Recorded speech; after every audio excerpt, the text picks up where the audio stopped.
Hi there! You're about to listen to a vintage episode of the Under the Microscope podcast. While the content is still as relevant and as interesting as when it was recorded, our webpage has changed. You can now find us at thesciencetalk.com/real-scientist-nano.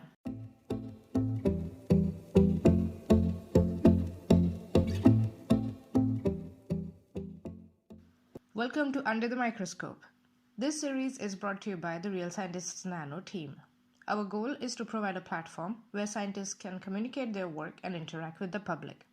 With that in mind, every week we introduce you to a scientist working in the field of materials and nanoscience, who would be curating the RealSci_Nano Twitter account.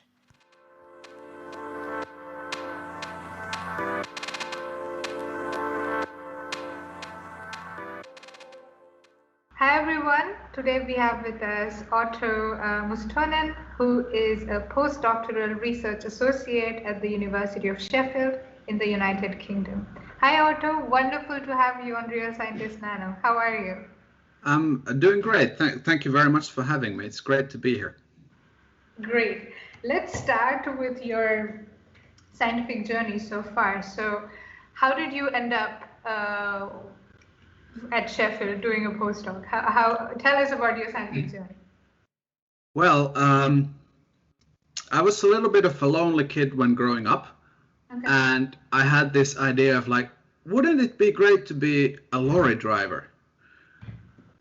Like that's a job where you don't have to interact with other people too much. Right. And then it all went wrong. I did not become a lorry driver. I don't even have a driver's license. But I did end up doing something else. I ended up doing science. And science, despite the stereotype, is still not something you just do by yourself. Science is something you do in teams. Right. So when I was a kid, slightly after this lorry driver career plan, where I grew up in Finland. I'm from Finland, near the capital, Helsinki. And there was this science center or museum, if you will. And they were, of course, doing lots of outreach. That's what the whole thing was about. Mm-hmm. And I always enjoyed visiting there. And my mom, she signed me up on these short courses in the summer because she wanted to, have some time of her own. Makes sense, yes. And we used to do all these cool things on these courses. Like we would do things like classical, kids science experiments, like, the elephant toothpaste, always fun. We used to do bottle rockets with water and dry ice. Mm-hmm. Lots of fun, that sort of things. So like looking back, I think that was probably like that outreach was probably had a lot to do with me eventually ending up doing science. So to me, like looking back, it's like, well, outreach actually is really important. Mm-hmm. Mm-hmm. When I was finishing high school, I was really interested in chemistry and physics and math. And I had to decide like, okay, what do I want to study at university? Should I go for physics or should I go for chemistry? Uh-huh. And I ended up going with chemistry. Right. I like doing experiments. Okay. And but then a couple of years into my undergrad, I learned about solid state chemistry, and I learned that you don't have to choose between chemistry and physics. You can just do both. Absolutely, why not? Because in the solid state, they're just kind of the same thing. Absolutely, yes. So I had so I became interested in solid state chemistry, and then I was very lucky. I got a summer internship at a research group at my university, and that was actually paid, so that was nice. That's good, yeah. And that's when I kind of fell in love with research. I was lucky enough to have a very good PhD student who was close to finishing her PhD, and she was an excellent mentor to me. And I was like, wow, I want to be like her. I want to be like know everything and like do all these cool experiments and that sort of thing. So I think so. Other than the outreach, I feel like mentorship is really important and having role models. Absolutely, absolutely. Yeah, that makes sense. Yeah, absolutely. Um, huh. That's So really interesting. Yeah, please go ahead. Sorry. no, that's all right. So then I ended up doing my master's and then PhD at this group.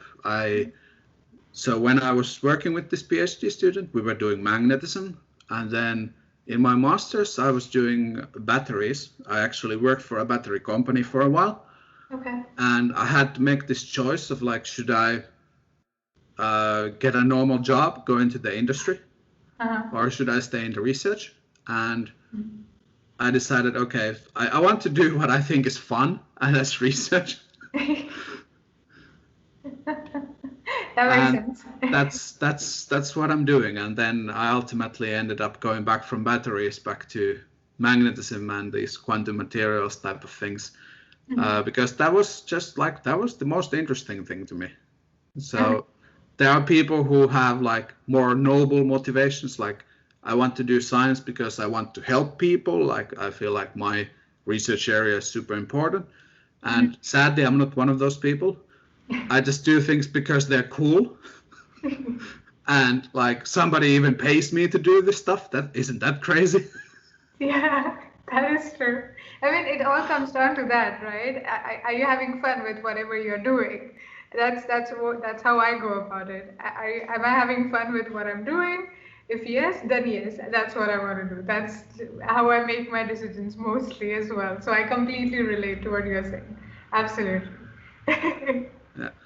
So I did my all my degrees, including PhD in Finland, and then my friend found this job advert that was like, well, that would fit me, and yeah, that's how I ended up in Sheffield.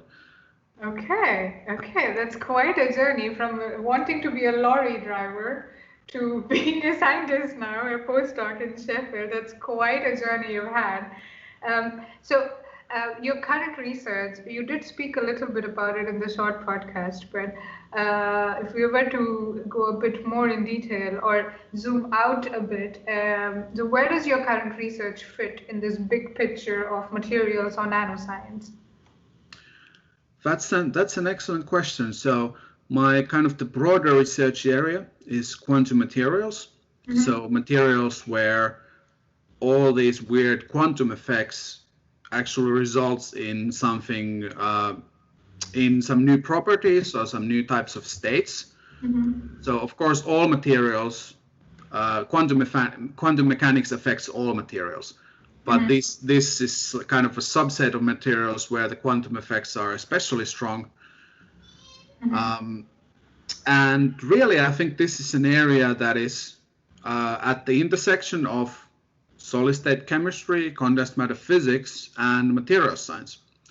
So there's really, in terms of like what I do myself, I do a lot of experiments at these large facilities, and many of them are experiments that are mostly done by physicists. Okay. So some of the experimental techniques I use could certainly be classified as physics, but then ultimately I'm a materials chemist. So what I do, my job, the way I see it, is my job is to make new materials. Right. So I'll use some cool techniques to characterize them, but at the end of the day, I need to make new materials. If I'm not making new materials, then I'm not doing my job. True. Okay, so you're making new materials with some fancy equipment and fancy techniques and fancy labs and expensive experiments. Is that correct?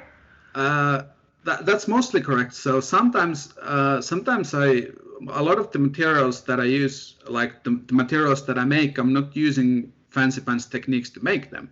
Okay. But I'm using fancy pants techniques to study them at very low temperatures. Okay. So a lot of materials, they're not nanomaterials, they're just normal ceramics. So I just mix them up and I heat them up, and then I bake a nice material cake, and then I And then you use the fancy techniques. You're like, okay, what property do you have? How do you behave if I go down with the temperature? Yeah, How do the electrons move around and stuff like that? That's what you do, right? that's what I do. Yeah. Okay, that sounds cool. That I think I understand this a bit more now. That makes complete sense. So it does sound to me. You did already mention that you're mixing up materials, making some nice cakes. So it sounds like you have done a lot of interesting experiments or have been involved in a lot of interesting research projects. And I know this question is tough because if anyone were to ask this question to me, I would also not be able to pick one. But if you have to pick one experiment or research project that you're most proud of, or the most quirky or fun one, could you pick one and explain it to us in simple words in the section we call In Other Words? I'll try again with the simple words. I'm not sure how that will go. Let's see. But I'll give it my best, and we'll see how far that goes. Absolutely. So so one of the main areas that I'm looking at in terms of quantum materials are these materials known as quantum spin liquids.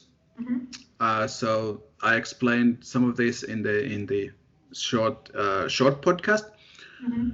So these are materials where you have spins or these tiny magnetic moments, and then how they are arranged with each other, or what is the lattice, then affects a lot of like what the properties are. So a lot of people are looking at things where you arrange your tiny magnets or magnetic cations, often, for example, copper ions. You can arrange them in triangles so that you have a lot of triangles. Right. Or you can arrange them as honeycombs, or you can arrange them as this fun Japanese basket weaving technique. So there's a lattice called kagome, which really comes from basket weaving.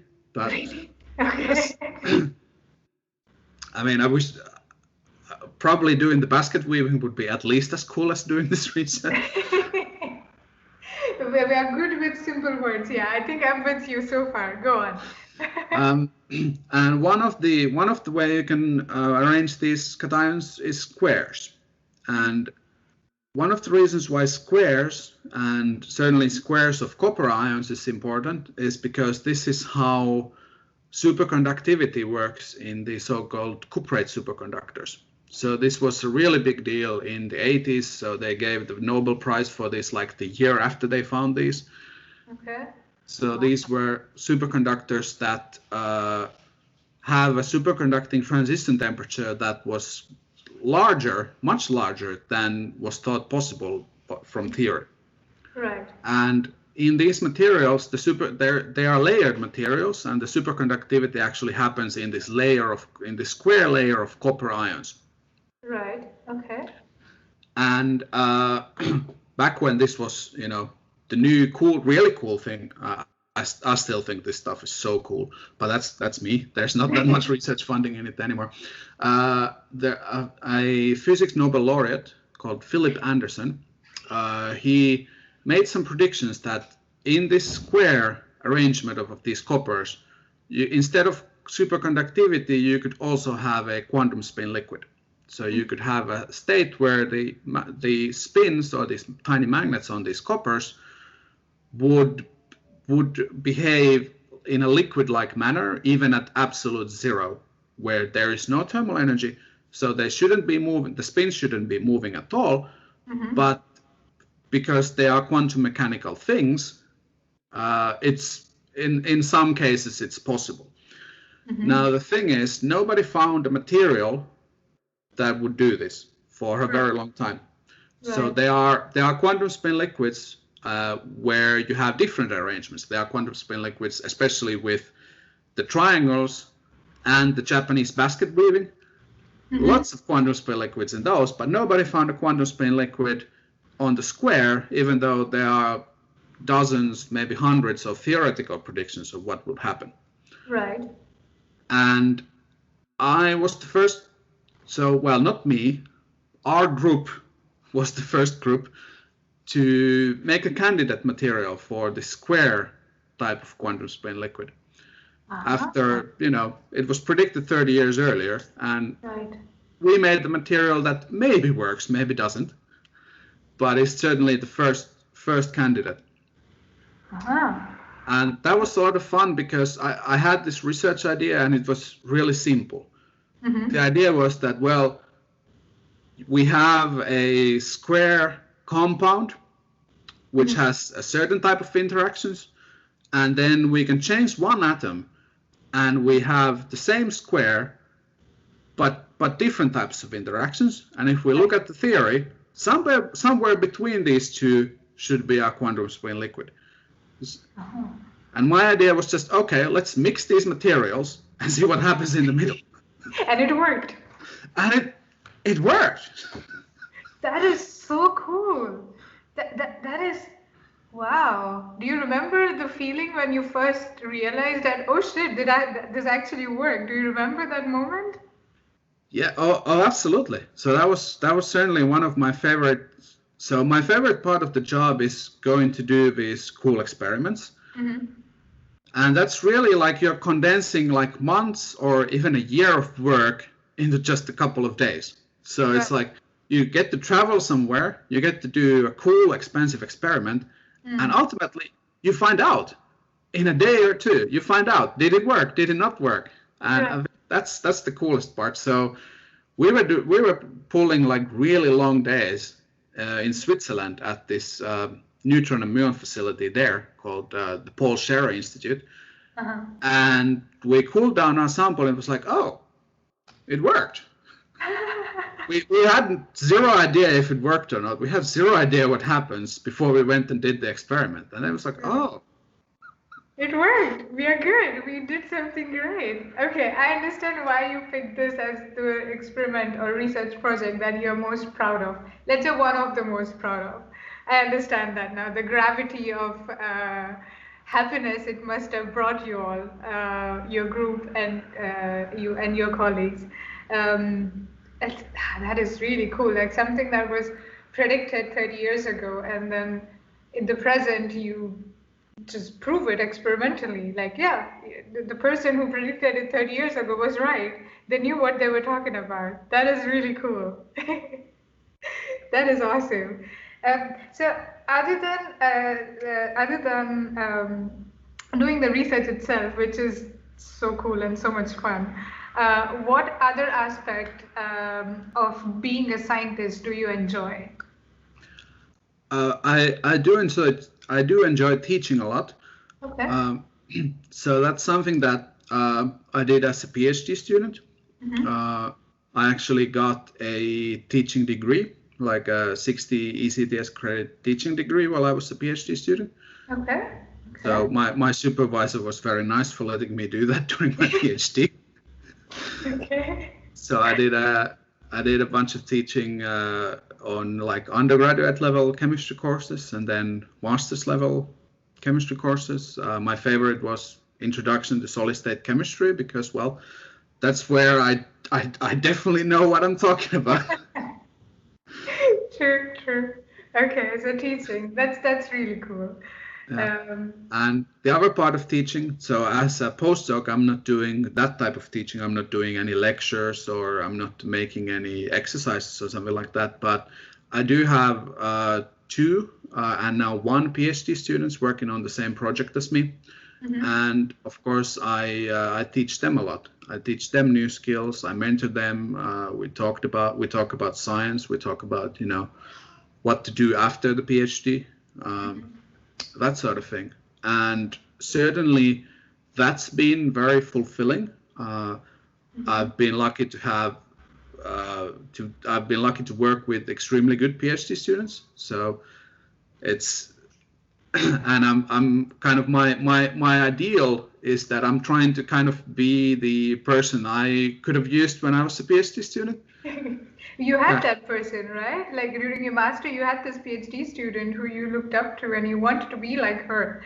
So you want to give back to the community, right?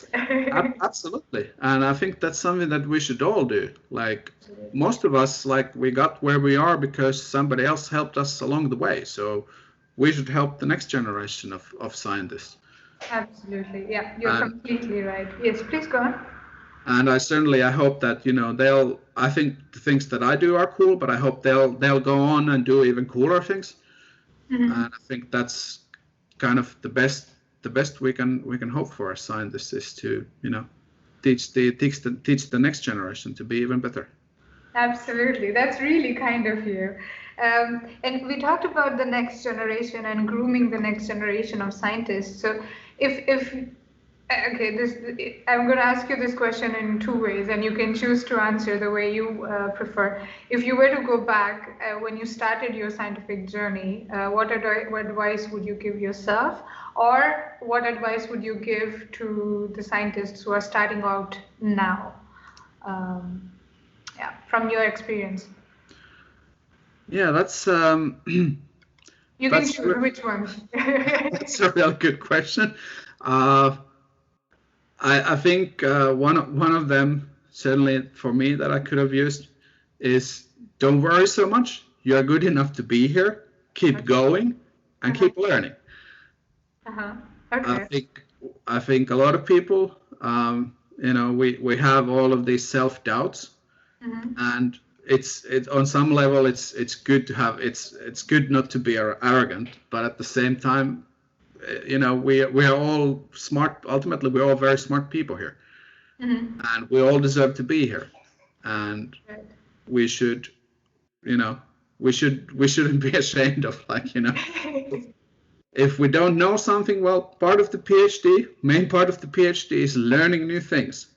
So at the start of the project, well, maybe you don't know that much about it because you've perhaps started in a new field. Well, you'll do a lot of learning, but at the end of your PhD, you are going to be the world expert in the very specific thing that your PhD is on. You are going to be the world's best person on that little thing. Yes, that is true. So like finding a balance between being arrogant and being self-confident, being humble, something like that. Yeah, that's a good advice. I think other advice I would say is going on this again. Just never be afraid to ask questions, even if they feel stupid. Like people are happy to answer. People are happy if you show interest in their research. They will tell you. I mean, people will tell you about their research if you ask. Yes, true. And well, the other thing is that being a PhD student is really different from being a doing a master's or doing an undergraduate. So it takes a little bit of time to adjust, and I think one of the really important things is to be proactive. Like you are in charge of your PhD or your research project, so you should be the one to go to ask other people, hey, I'm new, I want to learn this technique, could you help me out? That sort of thing, instead of just waiting for things to happen. Yeah, and I think we should do a better job of teaching really new PhD students. I think we don't always do a great job of mentoring them and getting them really started, getting them really going, because that is a lot of new things, new skills that they need to learn. Right. Yeah, and then there's two final things. One of them is start writing early. Very practical advice. Very practical. Because writing, it's not just about, okay, I'll need to write my thesis. Writing is also a way of thinking. It's a way of clearing, like, what am I really doing? Right. And why? And for me, it's also like writing my first article really made me think about, how to design experiments for my next article. And that was how to formulate research questions, that sort of thing. Those are really important skills that the sooner you learn them, the better off you are. So I think just start writing early. Right. And the last thing is, I would really recommend seeking out a mentor. It doesn't have to be in your research group. It doesn't even have to be in your research field. you might want to look for a mentor that has kind of an outside perspective, but certainly finding a mentor or multiple mentors, really helpful. Absolutely. So that's a lot of amazing advices that you have given. Thank you, Otto. I'm also very happy to know that you're already mentoring the next generation and you're mindful of it when you're mentoring the next generation of scientists, so to say, because the responsibility is on us to groom them in the right way and to shape them in the right way, and everything. Let me ask about you now, you as a scientist. I hope your research experience has been wonderful so far. However, if you had 3 wishes to improve your research experience, what would you ask for? And I'm not promising anything here, okay? Okay, so I'm going to take this from the perspective of, okay, there's a lamp and I'm rubbing it and a genie comes out and they're giving me whatever I desire. Absolutely, yes, just put it out there. And I'm not smart enough to go for world peace here, but but I think something that a lot of postdocs really want is a stable career. Mm-hmm. So I wish I had a permanent position in research. And so my personal philosophy or view is that my main job as a postdoc is to find another job. And that's not perhaps a healthy way to look at it, but it's also a very realistic way to look at it. Right. So I wish we had more permanent careers, that we didn't have to change countries every 3 years, 2 years. Yeah. So yeah, permanent position. If I had that genie, I would. That's the first thing I would ask for. Okay. The second thing, I think this goes back to mentorship. So I have mentors that are wonderful, but what I would really need right now in order to get to that first wish is something that people call a critical friend. So okay. I'm writing all of these proposals so that people would hopefully one day give me money and a permanent position. And this is not something that I've really done before. This is a whole new skill of writing proposals as opposed to writing articles. The writing style is completely different. Okay. So what I would really want is a person who would read through my applications very carefully and then tell me they're terrible, and then tell me, okay, this idea might work, but you're going to have to do this and this and that. And the way you're saying this, it sounds like anyone could do this. And it sounds like this is just, we could get a PhD student or a postdoc to do this. Why do we need a fellow to do this? And where's your research vision? So that's the kind of like critical, but still friendly and constructive feedback that, right. You know, if I could just magic out of thin air, that's what I would want. Okay, that's the second one. A mentor to guide you through writing the research proposals. Okay, got it. Next, the third and last wish. Go on. And my third and last wish is just more beam time or more experiments at these large facilities. So I've been very lucky to do a lot of them, but it's my favorite part of the job. I just want to do more of them, even more. Okay. There are certainly instruments that are really oversubscribed, that like for each day of measurement time they have, they might get proposals for 4 days or even more of days. So some of them, the competition is tough. Okay, so permanent position, mentor for writing, research proposals, and more beam time. Okay, that sounds like a scientist's wish to improve the research experience. I wish I could grant them all. I wish I could tell you, Otto, when you wake up tomorrow, all the 3 wishes are granted. But I hope that you are going in that direction of making these wishes come true. Well, now you have put it out on the podcast, or it's out in the universe.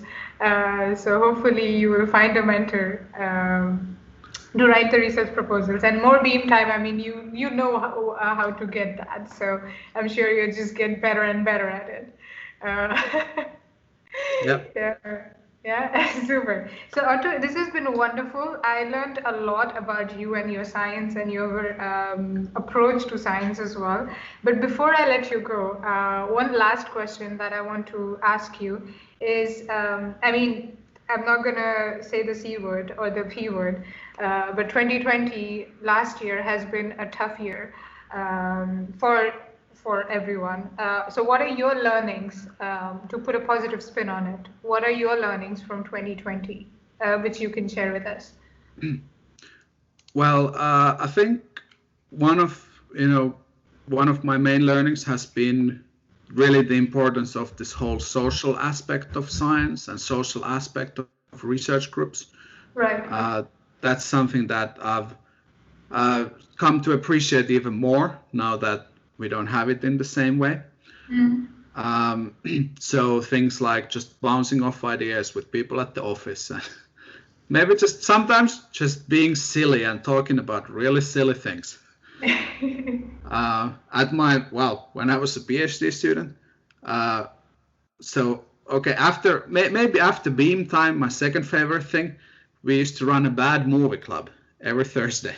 Okay. We would watch incredibly bad films, and it would just be so much fun. So that's the kind of thing I miss the most, the social aspect. And what I've kind of related to this, I've really, like in 2020, I've really come to appreciate the importance of mentorship. Both as acting as a mentor for both these PhD students, and in Sheffield I was part of a mentorship scheme where I was a mentor for another PhD student from another department entirely who were writing up their thesis. So we talked about what's the process of writing a thesis like, how to plan it out a little bit, how to kind of get into those good writing habits, that sort of thing. That was really, really helpful, really interesting. And I also have a mentor at Sheffield who's been really helpful in terms of like thinking about, okay, your career so far is, I want to do cool things. How do we go from that and like make it into an actual career? how to plan things forward and that sort of thing. So really the importance of mentorship, and again going back to this idea of like, being the person that we would have really benefited from, or paying it forward from from all those people who have helped us in our research careers. Okay. That's quite a lot of learning. So thank you very much for sharing those. And I hope the Bad Movie Club on Thursdays continues or is continuing in some way. Because you're right, this is a very we took this for granted. The talking about silly things while at work, we took it for granted. And now that everyone is working from home, it's mostly like, okay, we are going to talk about work, we are going to talk about business, and that's it. But talking about silly but important things that make us human is very, very important. And also the mentorship and all the other points that you mentioned. So thank you very much, Otto, for speaking with me. This has been wonderful, and looking forward to having you on Real Scientist Nano. Thank you very much. It's been a great to discuss and just have this casual conversation with you. So thank you for having me, and I look forward to hopefully getting some useful tips and information out on the Twitter. Super, looking forward to it.